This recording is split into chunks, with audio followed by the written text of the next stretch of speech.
रामधारी सिंह दिनकर जी के बिना हिंदी साहित्य अधूरा रह सकता है और हिंदी साहित्य अधूरा रहना नहीं है तो रामधारी सिंह दिनकर जी के जयंती के निमित्त या उनके बारे में कुछ कहना यानी हिंदी के अध्यापकों के लिए अनिवार्य है।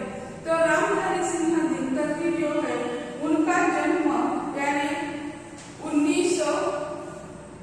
1908 में उनका जन्म हो गया और उनका देहांत जो है उस पर 20वीं सदी में हो गया है और उन्हें ज्ञानपीठ पुरस्कार से नवाजा गया है। ज्ञानपीठ पुरस्कार उर्वशी जो ग्रंथ है कविता संग्रह उनका उनके लिए 1972 को उन्हें ज्ञानपीठ पुरस्कार से नवाजा गया है और उन्हें यानी पद्म भूषण पुरस्कार से भी नवाजा गया है। तो ऐसे में ज्ञानी जो है हिंदी साहित्य के लिए एक साहित्यकार, नाटककार, कहानीकार, तो ऐसे और ज्यादा से ज्यादा उनका साहित्य जो है कविता के बारे में ज्यादा महत्वपूर्ण माना जाता है। उर्वशी उनका काव्य संग्रह है और उनके लिए उन्हें ज्ञानपीठ पुरस्कार 1972 में मान दिया गया है। तो रामधारी सिंह दिनकर ऐसे जो है हिंदी साहित्य के सूर्य जैसे थे, यानी अपने साहित्य के माध्यम से उन्होंने लोगों को यह ज्ञान देने का या अपने अस्तित्व का बोध करने का प्रयत्न कर दिया है। ऐसे ज्ञानपीठ पुरस्कार प्राप्त दिनकर जी को मेरा सच्चा प्रणाम।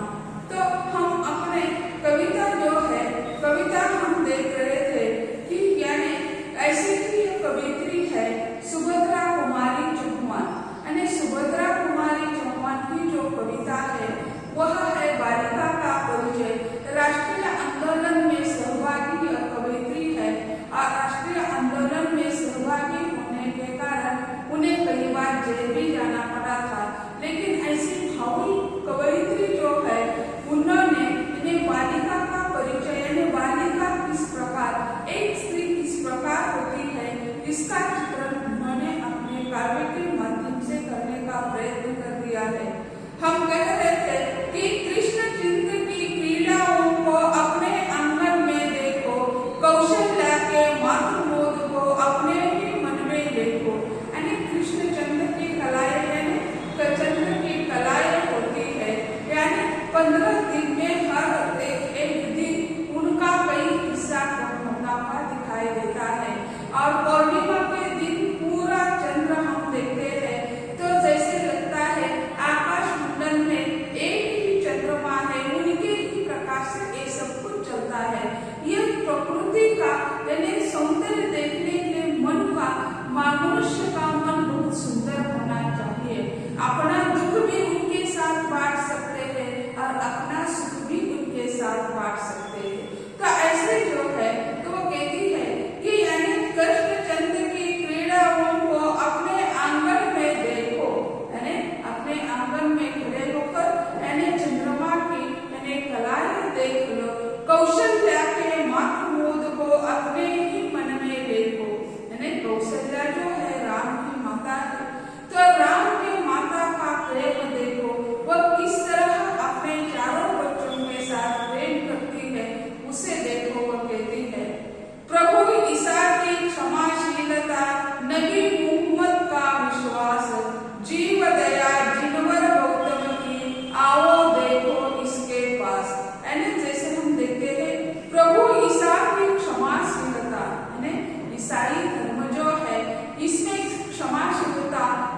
जीव दया जिनवर गौतम की, आओ देखो इनके पास, है जिनवर जीव दया जिनवर गौतम की।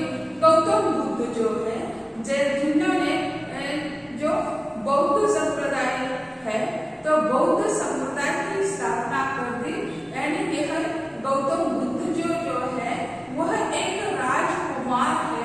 राजकुमार होकर भी उन्होंने यानी संन्यास ले लिया, यानी अपने राज्य को त्याग दिया।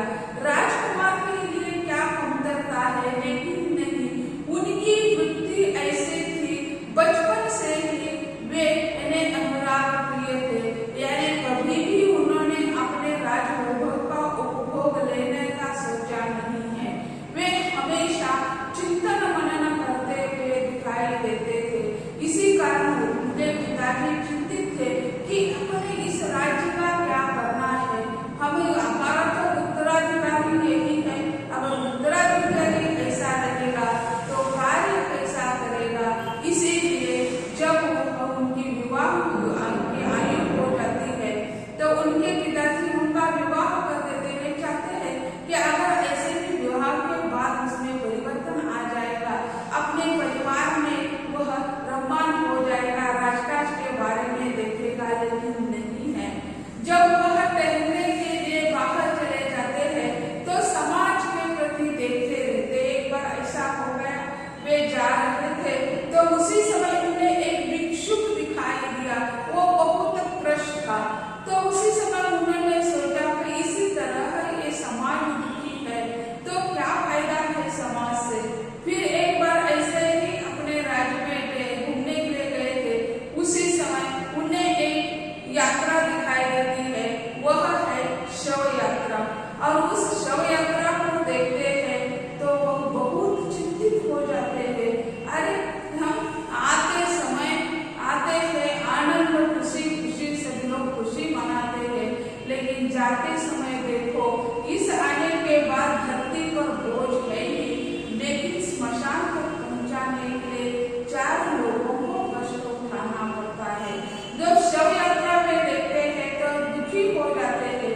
उसके कई दिन बाद वे अपनी पत्नी को, अपने पिता को, किसी को भी बिना बताए राजसभा राज का त्याग कर देते हैं और सिद्धि प्राप्त करने के लिए जाते हैं। और सिद्धि प्राप्त करके आकर फिर वे अपने ज्ञान का प्रचार प्रसार करने लगते हैं। तो ऐसे जीव दया जिनवर गौतम की जीव दया पर प्रेम करना, किसी को कष्ट नहीं देना, यह उनका उद्देश्य है। आओ देखो इनके पास, गौतम बुद्ध जी जो है उनके पास प्रेम है, जीव दया पर शांति करने वाले, प्रेम करने वाले, कीड़े मकोड़ों को भी वे मारते हैं। जैसे हम देखते हैं हमारे घर में मच्छर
उसी समय उसे यानी कई रीति परंपरा अपने मायके की उस दरवाजे के बाहर छोड़नी पड़ती है और फिर अंदर आने के बाद इस परिवार के जिस परिवार में उनका विवाह हो चुका है उस परिवार की मान मर्यादा उन्हें स्वीकारनी पड़ती है। इसी कारण हम कहते हैं दरवाजे के अंदर की बात है, अपने घर के अंदर की बात है। यानी घर के अंदर आते हैं तो घर की रीति परंपरा उसे स्वीकारना पड़ता है। तो ऐसे जो है वो कहती है कि आप मुझे उनका परिचय मांग रहे हैं, मैं क्या परिचय दे दूं? परिचय देना है तो परिचय लेने वाले को या परिचय लेने वाले का दिल जो है वो माँ का दिल होना चाहिए। माँ का दिल बच्चों बहुत बड़ा होता है, विस्तृत होता है, उसे नाप नहीं सकते हैं। नापने की कोशिश भी की तो हम असफल हो जाएंगे, क्योंकि माँ का हृदय कितना विस्तृत है। उसे हम जैसे लोग यानी शायद हमें लगता है वर्तमान समय नहीं तो आने वाले समय में समय का यानी समुद्र की गहराई नाप लेंगे आप, क्योंकि आज के छात्र आज का विज्ञान क्या है वह बहुत नया नया नया अन्वेषण करता जा रहा है, नए अन्वेषण नए संशोधन निकाल लेते हैं। इसी कारण नाप लेंगे, लेकिन मनुष्य को या एक माँ का हृदय आप कभी भी नाप नहीं सकेंगे। अगर बच्चे का कोई भला बुरा होता है तो माँ को पहले याद आ जाता है कि कोई न कोई प्रसंग, जैसे यानी कांटा चुभता है तो छोटा सा कंकड़ भी चुभता है तो हम माँ को पुकार लेते हैं। तो यानी बच्चा और माँ का रिश्ता जो है वो खून का रिश्ता है, क्योंकि 9 महीने उन्होंने माँ के पेट में रहकर माँ से सांस ले ली है। इसी कारण माँ के सांस के साथ उसकी सांस जुड़ी हुई है, वो कभी अलग नहीं होता है। अगर अलग किसने करने की कोशिश भी की तो ठीक है, लेकिन उसका अंतरात्मा कभी भी अलग नहीं हो सकता है। ये बच्चे हैं उनके, यानी तो माँ का हृदय होना चाहिए, ऐसी वो कहती है। तो ऐसे यानी स्त्रीवादी विचार यानी स्त्रीवादी मन जो है वह यहाँ प्रकट होता हुआ दिखाई देता है। तो यहाँ यानी जैसे हम देखते बालिका का परिचय, इस पर यानी प्रश्न जो है बड़ा प्रश्न आएगा कि सुभद्रा कुमारी चौहान जी ने बालिका का परिचय किस प्रकार प्रकट कर दिया है, या बालिका का परिचय कविता का आशय स्पष्ट कर दीजिए। तो ऑब्जेक्टिव एमसीक्यू के बारे में हम देखते हैं तो इस तरह प्रश्न आ जाएंगे। यानी बालिका का परिचय कविता की कवयित्री डैश डैश है, यानी बालिका का परिचय कविता की कवयित्री डैश डैश है। तो उसी समय यानी पर्याय होंगे आपको महादेव वर्मा होंगे, मन्नू भंडारी होंगे, सुभद्रा कुमारी चौहान होंगे, उषा प्रिया होंगी। तो उसमें आपको लिखना है सुभद्रा कुमारी चौहान। सुभद्रा कुमारी चौहान का जन्म डैश डैश शहर में हुआ, यानी जैसे प्रयाग, काशी, इलाहाबाद, अयोध्या। तो यहाँ बराबर जो प्रश्न है, यानी 4 पर्याय दिए थे, प्रयाग, काशी, इलाहाबाद और अयोध्या। तो यहाँ सही पर्याय क्या है? प्रयाग। तो सुभद्रा कुमारी चौहान का जन्म डैश डैश साल में हुआ। तो जैसे हम देखते हैं 1908 होगा, 1907 होगा, 1904 होगा और 1905 होगा। तो यहाँ सही पर्याय है 1904। तो बालिका का परिचय यह कविता डैश डैश काव्य संग्रह में संकलित है। फिर दोहराती हूँ, बालिका का परिचय यह कविता कौन से काव्य संग्रह या डैश डैश काव्य संग्रह में संकलित है। पर्याय होंगे मुकुल, नक्षत्र, बिखरे मोती और उन्मीदिनी। पर्याय होंगे मुकुल, नक्षत्र, बिखरे मोती, उन्मीदिनी। तो यहाँ सही पर्याय है मुकुल।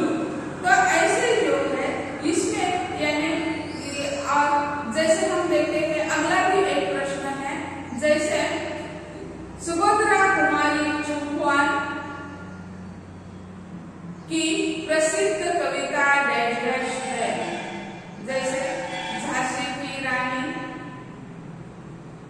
बालिका का परिचय, भिक्षुक और जैसे तेरी खोपड़ी के अंदर। तो यहाँ सुभद्रा कुमारी चौहान की प्रसिद्ध कविता है झांसी की रानी। तो झांसी की रानी। और अगला एक प्रश्न निर्माण होता है, सुभद्रा कुमारी चौहान विवाह के बाद पति के साथ डैड शहर चली जाती है। दिल्ली, इलाहाबाद, काशी, जबलपुर। पर्याय है दिल्ली, काशी, प्रयाग, जबलपुर।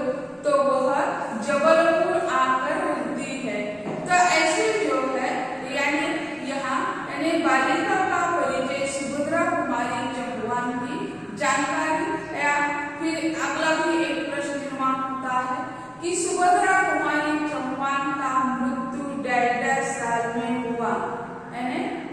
तो उसके लिए पर्याय है 1948, 1946, 1947, 1950।